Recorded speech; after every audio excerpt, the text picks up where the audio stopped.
नमस्कार दर्शक बंधु जय जगन्नाथ मो चैनल आस्ट्रोकेयर को आपण मान स्वागत मु आस्ट्रोलोजर सिद्धार्थ शेखर नायक आपण मो लिखित दैनंदिन राशिफल आपण निज मोबाइल रे न्यूज 7 वेब पोर्टाल देखिपारे। आज ये वीडियो बनवार उद्देश्य 2025 मसीहा सरिबा जाउछि इंग्राजी नववर्ष 2026 मसीहार आरंभ होगा जाउछि किछि दिन भितर। ताहले जो 2025 मसीहाटी आपण किभଳି ଯାଇଛି किछि भलरे जाइथिबो किछि खराब रे जाइथिबो काहेकि संपूर्ण भलरे जाइनी काहेकि संपूर्ण खराब मध्ये होइनी। आपणकर बंधु बांधव आपणकर पड़ोसी जदि भलरे थिबे आपण खराब रे रहि पारंती, जदि आपण भलरे अछंती आपणकर साई भाई आपणकर परिस्थिति आपणकर बंधु बांधव रे केही ना केही असुविधार सम्मुखीन मध्ये होई थाई पारंती।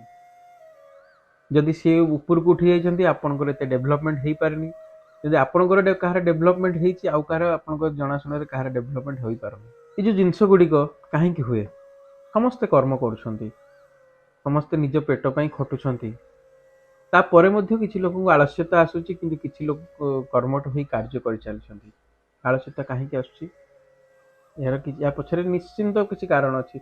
सब जिनस पछरे किछि ना किछि कारण थाए और या पछरे जो कारण अछि यदि एस्ट्रोलॉजी को आम बिलीव करवा ताहले एस्ट्रोलॉजिकली ग्रह नक्षत्र मानकर जो परिवर्तन होउछि ता द्वारा आम शरीर उपर किछि ना किछि प्रभाव पड़ुछि, आम मन मानसिकता उपर किछि ना किछि प्रभाव पड़ुछि, आम स्वास्थ्य उपर किछि ना किछि प्रभाव पड़ुछि, जहा द्वारा ये सब जिनस गुड़िक घटुछि बोली आमे रिसर्च करूछे एवं बहुत जगह आम ये सब जिनस गुड़िक घटुछि मध्य।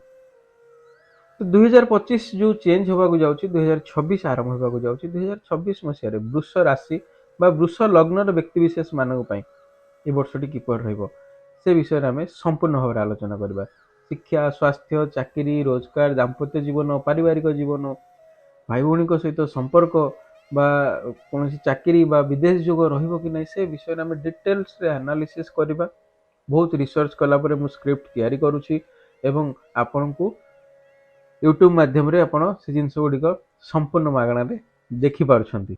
वीडियो आरंभ करने पूर्व मोर आपण मानक से एक छोटिया रिक्वेस्ट आपण कौन सी द्विधा न करी मो चैनल टी को सब्सक्राइब कर दियंतु एवं वीडियो टी भल लागिले आपन जदि वृष राशि और आपन को जनाशुना भितर जदि के वृष राशि बा वृष लग्नर व्यक्ति विशेष अछंती से मानक निश्चित भाव शेयर करेंगे एवं कमेंट माध्यम रे निश्चित भाव जनइबे 2025 मसीहा आपनकर किभଳି रहितिला।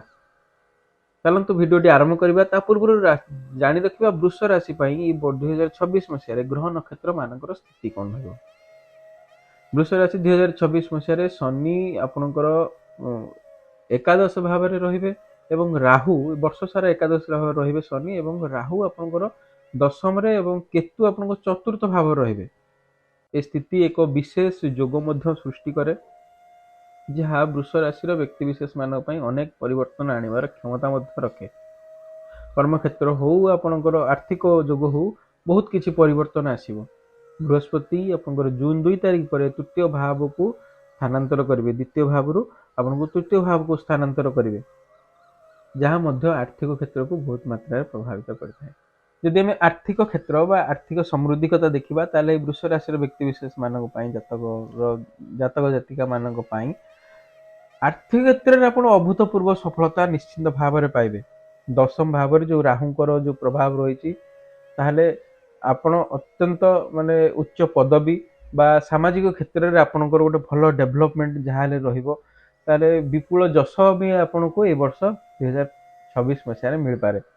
राजनीति अंतर्जातीय वाणिज्य बा व्यवसाय वैषयिक ज्ञान ए क्षेत्र में आपन जो मैंने अच्छी से अत्यंत शुभदायक परिस्थिति ए वर्ष सृष्टि होगा जाउछि।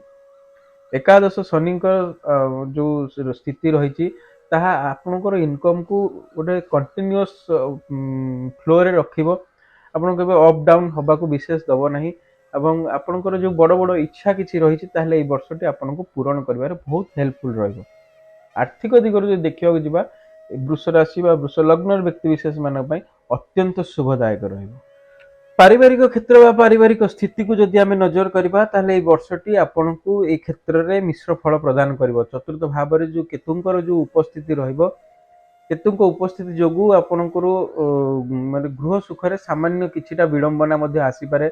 ଆପଣଙ୍କ ମନରେ ନିଜ ଘର ପ୍ରତି କିଛିଟା ବିତୃଷ୍ଣା ମଧ୍ୟ ଆସିପାରେ।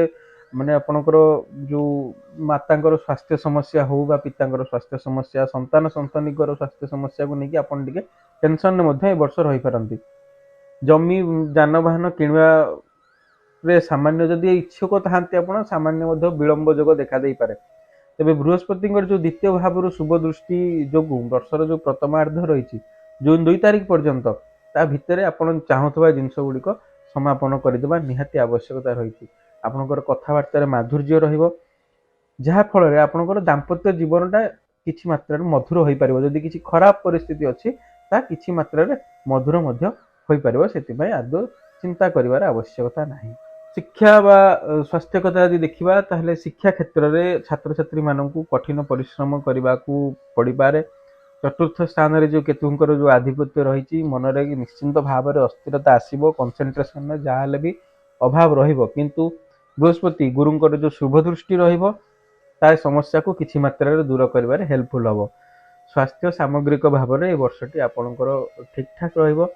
କିନ୍ତୁ କର୍ମକ୍ଷେତ୍ରରେ ଟିକେ ଅଧିକା ଚାପ ଯୋଗୁଁ ଆପଣଙ୍କୁ ମାନସିକ ଅଶାନ୍ତି କିଛି ମାତ୍ରାରେ ଦେଖା ଦେଇପାରେ। ସେଥିପ୍ରତି ଆପଣଙ୍କୁ ସବୁ ଜିନିଷ ଗୁଡ଼ାକ ଟିକେ ପିନ୍ ପଏଣ୍ଟଲି କରିବାକୁ ପଡ଼ିବ। ପର୍ଟିକୁଲାର ଜିନିଷଟାକୁ ହିଁ ଫୋକସ୍ କରିକି ଆପଣଙ୍କୁ କାର୍ଯ୍ୟ କରିବାକୁ ପଡ଼ିପାରେ। ଏ ବର୍ଷ ନିୟମିତ ଯୋଗ ଏବଂ ଶାରୀରିକ ଆପଣଙ୍କର ସ୍ଥିତିକୁ ସୁଦୃଢ଼ କରିବା ପାଇଁ ଯୋଗ ଟିକେ ଆପଣଙ୍କୁ କରିବାକୁ ପଡ଼େ, ବ୍ୟାୟାମ କରିବାକୁ ମଧ୍ୟ ପଡ଼ିପାରେ, ଯାହାଦ୍ୱାରା ଆପଣଙ୍କ ମାନସିକ ସ୍ଥିତିରେ ଉନ୍ନତି ଆସିବ। ବିଦେଶ ଯୋଗ ବା ବିଦେଶ ଯାତ୍ରା କଥା ଦେଖିବା, ତାହେଲେ ଆପଣଙ୍କୁ ଦଶମ ରାହୁଙ୍କର ଯୋଉ ପ୍ରଭାବ ରହୁଛି ତାହା ବୃତ୍ତିଗତ କ୍ଷେତ୍ରରେ ଅନେକ ପରିବର୍ତ୍ତନ ଆଣିଦେଉଛି। ବିଦେଶ ଯୋଗର ପ୍ରବଳ ସମ୍ଭାବନା ମଧ୍ୟ ଆପଣଙ୍କୁ ଏ ବର୍ଷ ରହିବ। ବିଦେଶୀ କମ୍ପାନୀ ବା ଯଦି ଆନ୍ତର୍ଜାତିକ କ୍ଷେତ୍ରରେ ଆପଣ କାର୍ଯ୍ୟ କରୁଛନ୍ତି, ଆପଣଙ୍କର ପ୍ରମୋସନ ହେଇପାରେ ବା ଆପଣ ସେଥିରୁ ବହୁତ ଲାଭବାନ ମଧ୍ୟ ଏଇ ବର୍ଷଟି ହେଇପାରନ୍ତି।